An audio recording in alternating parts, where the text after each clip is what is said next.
Good morning, student. Today, again, I am going to discuss rational number, in which I will discuss brain teaser. See the question number 2. State whether the following statements are true. If not, then give an example in support of your answer. हमें ये बताना है कि दिया हुआ statement सही है या गलत है। अगर ये गलत है तो एग्जाम्पल देकर बताना है कि सही क्या होगा।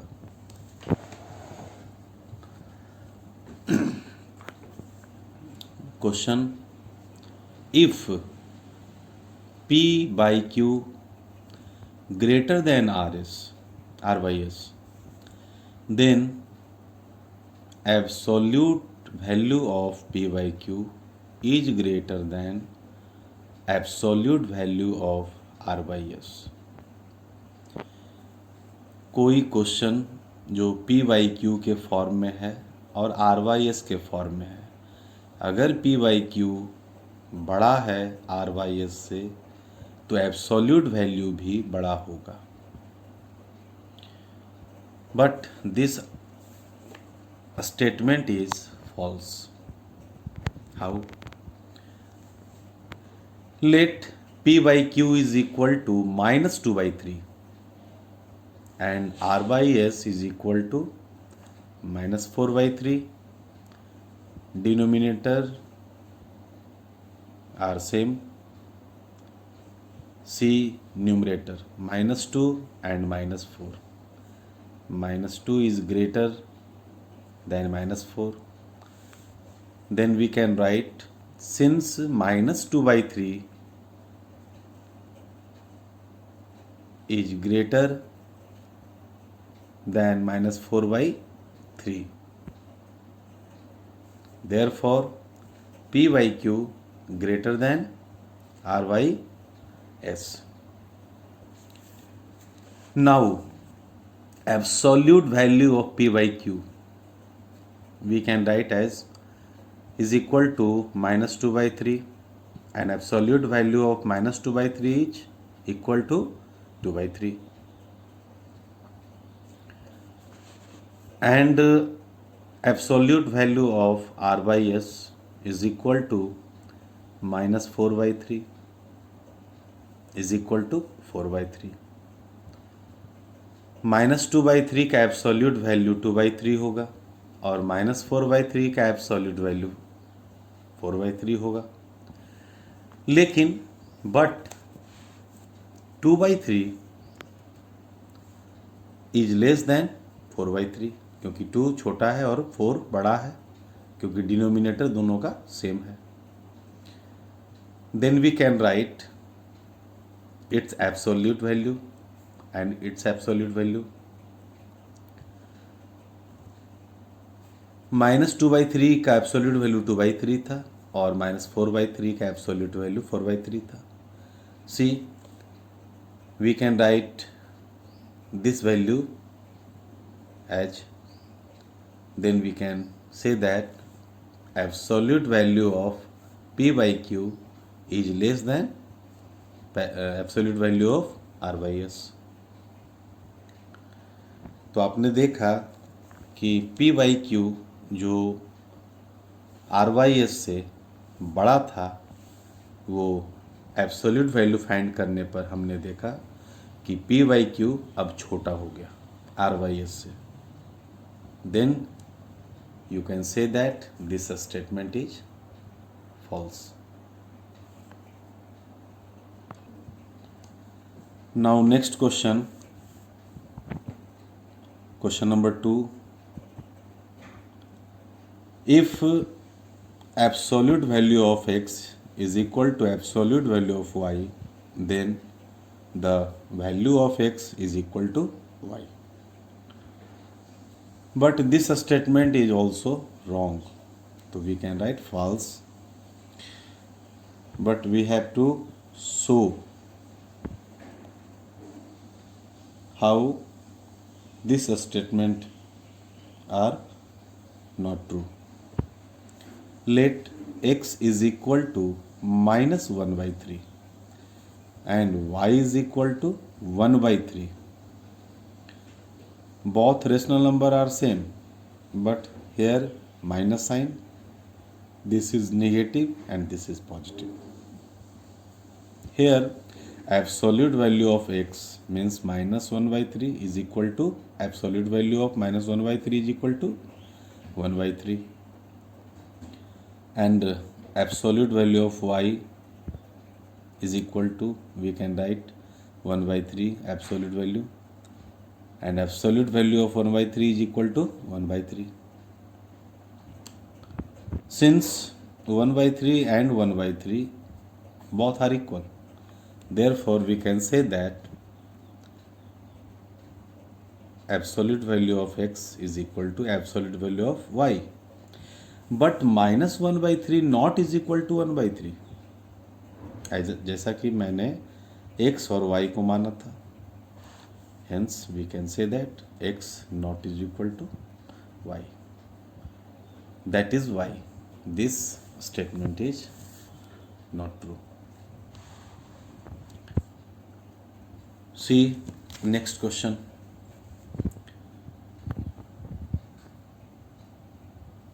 P by Q is a non-zero rational number in standard form. It is necessary that rational number Q by P will also be in standard form. This statement is also not true. See the example. Let P by Q is equal to minus 3 by 5. हमने P by Q को minus 3 by 5 मान लिया, and minus 3 by 5 is a non-zero rational number and which is in standard form.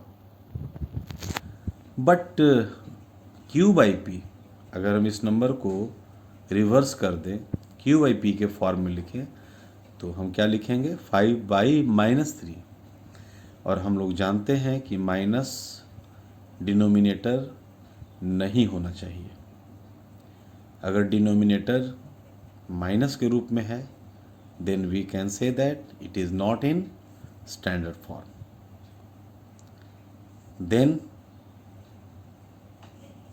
it is not necessary that rational number Q by P will also be in a standard form. Okay, hence we can say that this statement is also not true. This is false.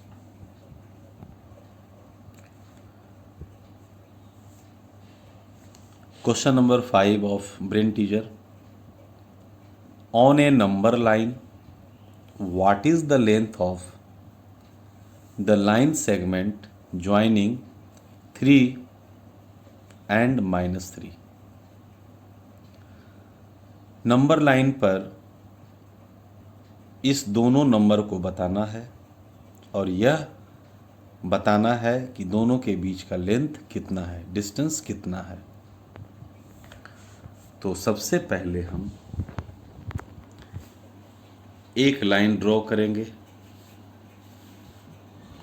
And mark 0 on this number line, and we will show 3 and minus 3 on the number line. From 0 we will start. We take 1 unit, 0 to 1, 1 to 2, 1 unit, 2 to 3, 1 unit. Similarly, 0 to -1 1 unit, -1 to -2 1 unit, -1 to -3 1 unit. तो zero के right side हम चलेंगे positive के रूप में और zero के left में चलेंगे नेगेटिव के रूप में। तो हम लोगों को यह दिखाना है कि 3 कहाँ होगा और -3 कहाँ होगा। तो 3 यहाँ पर है नंबर लाइन पर और -3 इस जगह पर है, और इसे हम इस तरह से रिप्रेजेंट करेंगे एरो का साइन दे करके। And you count from -3 to 3, -3 to -1 1 unit, 2 unit, 3 unit, 4 unit, 5 unit and 6 unit. Then you can write length of the line segment from 3 to -3। तो 3 और -3 के बीच का लेंथ कितना हुआ? 6 यूनिट्स। कितना? 6 units. Similarly, I will take another example which is related to question number 5, और यहाँ पर हमें ये बताना है 1/2 और -1/2 के बीच का लेंथ क्या होगा। तो we will follow the same rule। सबसे पहले हम लोग एक लाइन को ड्रॉ करेंगे एंड मार्क 0। 0 से 1 यूनिट यहाँ पर होगा पॉजिटिव की तरफ और 0 से -1 की तरफ रिप्रेजेंट करेंगे। Okay, but we have to show -1/2 and 1/2। तो 0 से 1 के बीच में क्या होगा? हाफ होगा 1/2। उसी तरह से 0 से -1 के बीच में क्या होगा? -1/2। सी 0 से -1/2 हाफ यूनिट और 0 से 1/2 राइट साइड हाफ यूनिट। तो half and half, how much? 1 unit. Okay, then you can write length of the line segment 1/2 and -1/2 is equal to 1 unit. And last question of brain teaser, question number B का A. Find the average of the rational numbers 4/5, 2/3 and 5/6। हमें इन तीनों number का क्या करना है? Average निकालना है। And you know very well the formula of average is equal to sum of all observation divided by number of observation। तो सबसे पहले हम इन तीनों नंबर को हम क्या करेंगे? ऐड करेंगे, टोटल फाइंड करेंगे। 4/5 + 2/3 + 5/6। 5, 3 और 6 का एलसीएम होगा 30।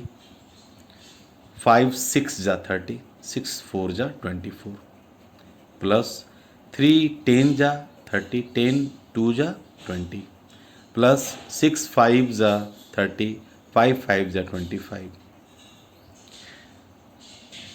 24 + 20 + 25 we get 69/30।